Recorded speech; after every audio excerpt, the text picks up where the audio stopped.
Hello YouTuber family, કેમ છો? સૌને ગુડ મોર્નિંગ, જય શ્રી કૃષ્ણ. સરસ મજાની ઠંડી હાલ પડી રહી છે અને આગાહી પાછી વધારે આવવાની છે. બહુ સરસ મજાની. તો અમારા ઘરમાં તો જોરદાર લોકોને ઠંડી લાગી જાય. જુઓ,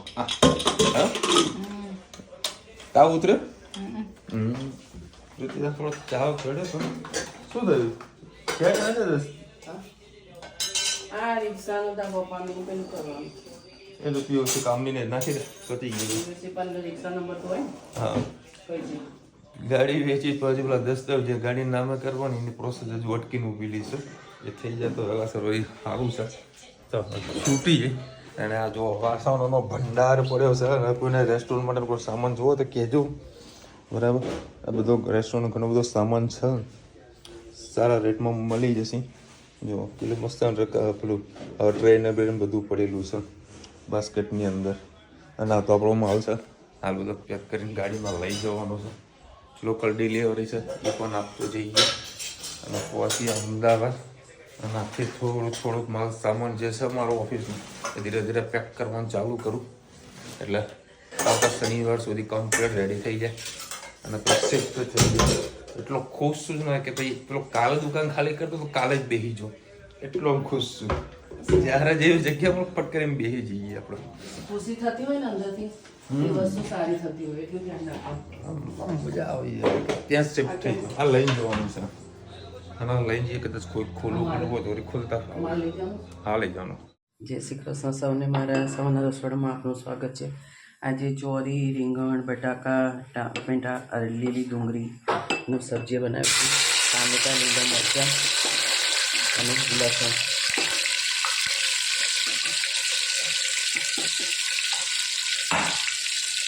સાથે સાથે આપણે મસાલા પણ કરી દઈએ.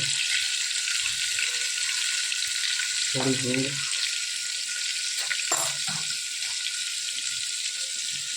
હળદર, લાલ મરચું, ગરમ મસાલો, ધાણા જીરું, સ્વાદ અનુસાર મીઠું. સરસ બધું આપણે મિક્સ કરી લઈએ. સાથે સાથે આપણે સબ્જી પણ નાખી દઈએ.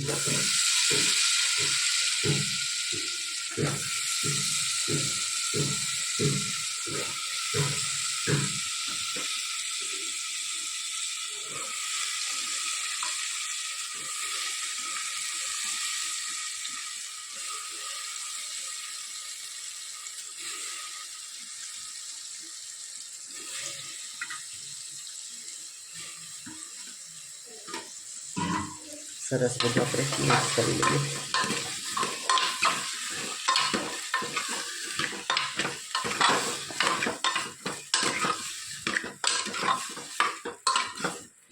વટાણા બજારમાં આવી ગયા પણ જોઈએ એવા વટાણા નહીં. કાલે 500 ગ્રામ વટાણા લાવ્યા તો 100 ગ્રામ પણ વટાણા અંદરથી નીકળ્યા નહીં. 50 રૂપિયાના 500 ગ્રામ વટાણા અત્યારે મળી ગયા છે બજારમાં. અને હજી વટાણાની સિઝન ભરપૂર હજી આવી નથી. તુવર સારી આવી છે, મોટી ભરેલી અને સારી તુવર નીકળે છે. એ 50 ની 500. ચલો 2 મિનિટ એને થવા દઈએ. સાથે સાથે આપણે થોડાક દાણા પણ નાખીશું. 2 તમાલપત્ર નાખ્યા છે. થોડુંક પાણી નાખી આપણે રસો કરીશું. સરસ બધું મિક્સ કરી લઈએ. 2-3 સીટી મારી તો આપણી સબ્જી તૈયાર. કોમેન્ટમાં ચોક્કસ કહેજો અમારી સબ્જી કેવી લાગી. જય શ્રી કૃષ્ણ સૌને. મારા સાંધા રસોડામાં આપનું સ્વાગત છે. આજે બનાવીએ છીએ આપણે પૌવા, સાઈ પૌવા. આજે તેલ જોઈ શકો છો કેવું મસ્ત કાચ જેવું તેલ છે. આ નેટ્રોલા તેલનું નામ છે, પણ મસ્ત કાચ જેવું. મને આ તેલ ખૂબ જ ગમ્યું. અને શું શું લીધું તમને બતાવી દઉં. લીલા મરચાં, વલિયારી, બટાકા, હિંગ, કઢી પત્તા, સિંગદાણા, લીંબુનો રસ, ખાંડ. તેલ આપણું થઈ ગયું, રહી થઈ જાય છે. રહી ફૂટી જાય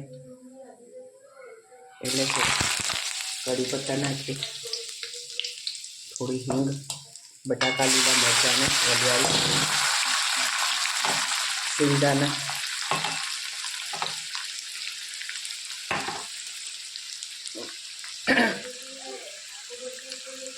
એક લીંબુનો રસ,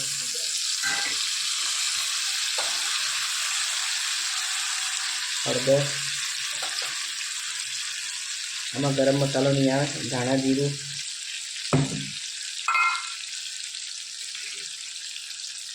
લીંબુ સામે બેલેન્સ કરવા માટે આપણે 3 ચમચી જેવી ખાંડ નાખીશું, એટલે ખાટી મીઠા સરસ થાય.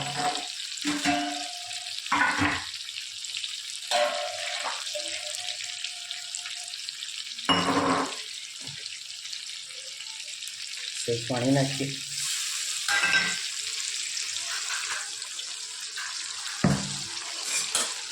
સુગંધ મસ્ત આવી રહી છે.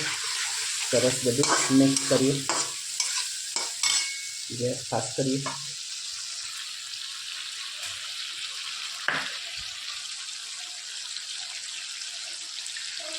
થોડા ધાણા નાખી દઈએ, એ પણ મસાલા સાથે સરસ મિક્સ થઈ જાય. અત્યારે બજારમાં દાડમ ખૂબ સારા મળી રહ્યા છે. જે સિઝનનું મળતું હોય તો ચોક્કસથી ખાવું જરૂરી છે. મસાલો આપણે સરસ શેકી લઈશું.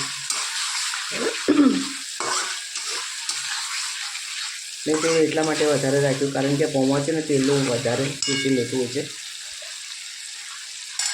વાતોમાં આપણે મીઠું નહીં નાખ્યું, સ્વાદ અનુસાર મીઠું. મીઠા વગરની વસ્તુ નકામી. આપણા જીવનમાં મીઠાનો ઘણો એવો ભાગ હોય છે.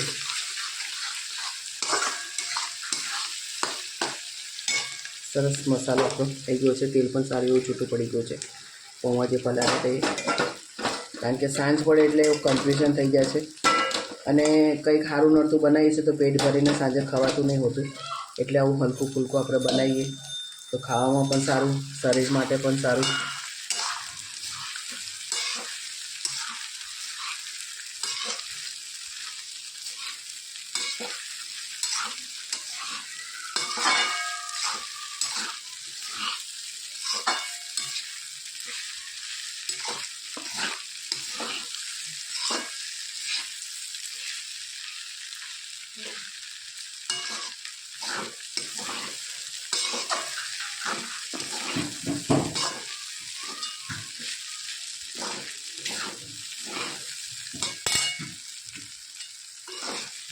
કેટલું બધું તેલ દેખાતું તો અત્યારે દેખાય છે. પૌવામાં બિલકુલ તેલ નથી દેખાતું, એકદમ કોરા પડી ગયા.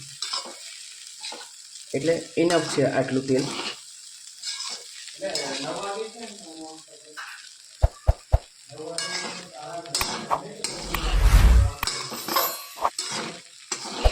બસ આપણા મસ્ત બટાકા પૌવા વઘારી દીધા. કોમેન્ટમાં ચોક્કસ કહેજો અમારા પૌવા તમને કેવા લાગ્યા. ચલો ભાઈ, 11:30 વાગ્યા છે. અરે બંધ છે, બંધ કર ને. ગોળો ઉડી ગયો તને કે અહીંયા ચાલુ થાય. ઓ નો, એટલે ચાલુ મેં ધનિયા કરી નાખ્યો લે. કરતો પડતી ચાલુ લે, કર તો ખરા. ગોળો ઉડી ગયો છે ને, ગોળો ઉડી મેં ધનિયા ચાલુ કરી દીધું. એના જો કોયડા જાગી રહ્યા છે.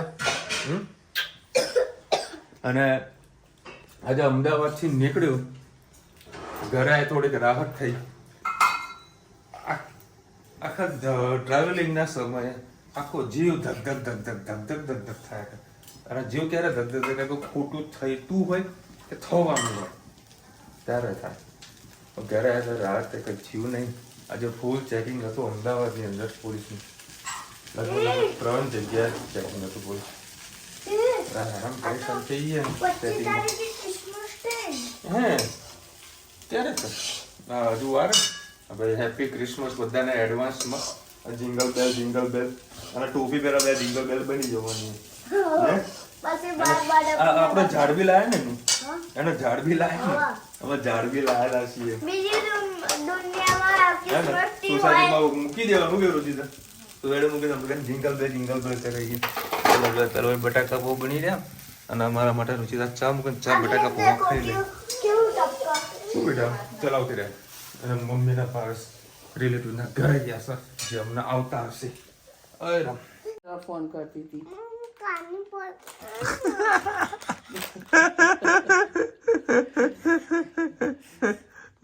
મેં ખાલી રુચિતાને એમ જ કીધું કે હું છે ને હમણાં ભાવેશ સાથે 9 વાગે જવાનું તો અંદર હતી. બોલી એને ક્યાં ખબર પડી ગઈ ક્યારની મારું લોહી પીતી મને ભોગી ન બે રે. તમે જાઓ તો મારે તમારી સાથે આવું છે. તમે જાઓ ને તો તમારી સાથે આવું છે. મેં કીધું ભાઈ એ જગ્યા પર મારે તને ના લઈ જવાય, શાંતિ રાખ. એટલે ચાલાક છે ને, એટલે ચાલાક છે ને, બધી વસ્તુને ખબર. સોરી કીધી. હે કેમ સોરી કીધું? એ તનુ બોલો, જેવી મમ્મી આવે ને એ વળગી પડી ને કે મારા બા આયા, મારા બા આયા. કે બાનું શું કામ હતું તારે? હે તને બાનું શું કામ હતું? બાના જોડે ઊંઘવું છે ને?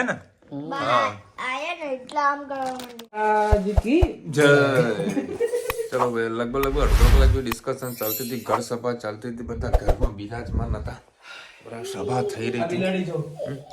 એ મારો કાગડો છે, મારો કાગડો છે.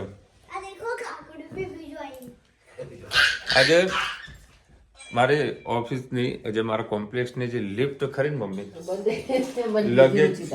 લગેજ લિફ્ટમાં હું અધ વચ્ચે ફસાઈ ગયો. બરાબર, એટલું બોલ્યો જોર જોરથી કે આખું અડધું કોમ્પ્લેક્સ ભેગું થઈ ગયું હતું. પછી સિક્યુરિટી ગાર્ડ આવ્યો અને મેન્ટેનન્સ વાળો આવ્યો, મને કે અમે મેન્ટેનન્સ કરતા હતા.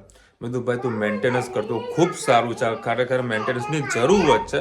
મારો કહેવાનો પર્પઝ એક જ છે કે ભાઈ 4 ફ્લોર છે તો 4 ફ્લોર પર એક માણસ ઊભા રાખો કે ભાઈ આ લિફ્ટ મેન્ટેનન્સમાં છે તો કોઈ અંદર બીજું ચડે નહીં.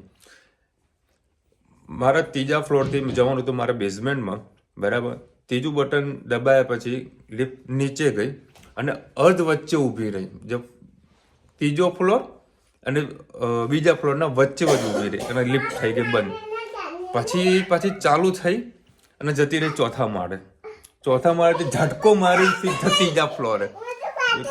જોકે માપને થોડો ઝટકો વાગ્યો અને ત્યાંથી પછી બેઝમેન્ટમાંથી બોલો એવો હેરાન થઈ ગયો. મેં કીધું આ શું કેવું આ લોકોના, જબરજસ્ત હું બોલ્યો તો પછી મારશે મમ્મી.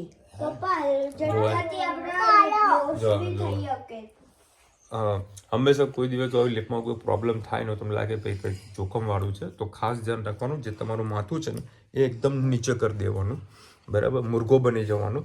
બરાબર, જેથી કરીને શું છે નીચેની જે સ્પ્રિંગ હોય ને એ ઉછળીને પાછી લિફ્ટ ઉપર આવે. એક મિનિટ ઉપર આ ચોપ રહે એ જેવી ઉપર આવે ને એટલે આપણું જે માથું છે ને એ લિફ્ટના ઉપરનું જે ટોચનું જે આગળ ને ત્યાં આગળ તમારે ઠોકાય. એટલે આ માથાનો જે ભાગ ખરો ને એ તમારે ડેમેજ થવાની બહુ સંભાવના રહેતી હોય છે. એટલે હંમેશા ખાસ ધ્યાન આપણે જો કદાચ લાગે કે ભાઈ કંઈક હાના થઈ રહ્યું છે તો આપણો હાથ છે ને આમ રાખી દેવાનો, બે હાથ આમ રાખી દેવાના, જેથી કરીને ભીટકાય તો આપણો હાથને નુકસાન જાય, માથા સુધી નુકસાન ન આવે. કારણ કે હમણાં એક એક્સિડન્ટનો કેસ આવ્યો હતો, માથાનો આખું મારે થોડી વાત થાય નથી, બાકી બહુ ખતરનાક હતું એક્સિડન્ટ. એ મારા સોસાયટીમાં જ છે પાછો, જોરદાર છે. બરાબર, જો જા કાગળી જો કેવી વાતો કરે છે. અને આખી રાત એ મમ્મીના જોડે જ ઊંઘશે બોલો, અને મમ્મી હેરાન થઈ જાય. વ્યાજ છે ને, વ્યાજ છે, બધાને વાલું હોય, બહુ વાલું અથવા અતિશય વાલું હોય મારા ધનું તો. હે ને જો ખાલી બા અહીંયા ઉપર ઊંઘવાના ને ધનું તો બાને ઉપર ઊંઘ્યા મેળ પડતો નહીં. ધનવી કે બા તમે નીચે ઊંઘો, એટલે બા ધનવીને નીચે ઊંઘાડે ને, ધનવી નીચે સુઈ જાય એના પછી એને અમે ઉપર લઈ જઈએ. બી લગભગ 12 સાડા 12 વાગે. અને આજે થોડું વહેલાસર થોડું ઊંઘવાની ગણતરી છે, બસ 11:30 તો વાગી ગયા છે. બરાબર, ચલો મળીશું નવા વિડીયો સાથે, નવા મોજ મસ્તીની સાથે. ત્યાં સુધી અમને પૂરા જય હિન્દ, ભારત માતા કી જય. અને વિડીયો ગમે તો ફટાફટ લાઈક કરો, શેર કરો, સબસ્ક્રાઇબ કરવાનું ભૂલતા નહીં. રાધે રાધે. અને મેં તમને કીધું મારો જીત ધક એ કે પોલીસ વાળા કારણ નહોતું થતું, એ તમને કહું પાછું. બરાબર, ચોખવટ કરું. બરાબર, કંઈક અલગ રીતે કોઈ શું હશે એના કારણે જગદીપ મારો ધક થતું હતું. બાકી ચેકિંગ તો રોજ હોય છે. અમદાવાદ આવવા માટે નવું નથી. બાકી ચેકિંગ 3 થી 4 જગ્યાએ ચેકિંગ થાય એટલે ગાડી ઊભી રાખે એટલે 5-10 મિનિટ બગડે. બરાબર, 3 થી 4 જગ્યાએ ચેકિંગ હોય એટલે શું હાલત થાય.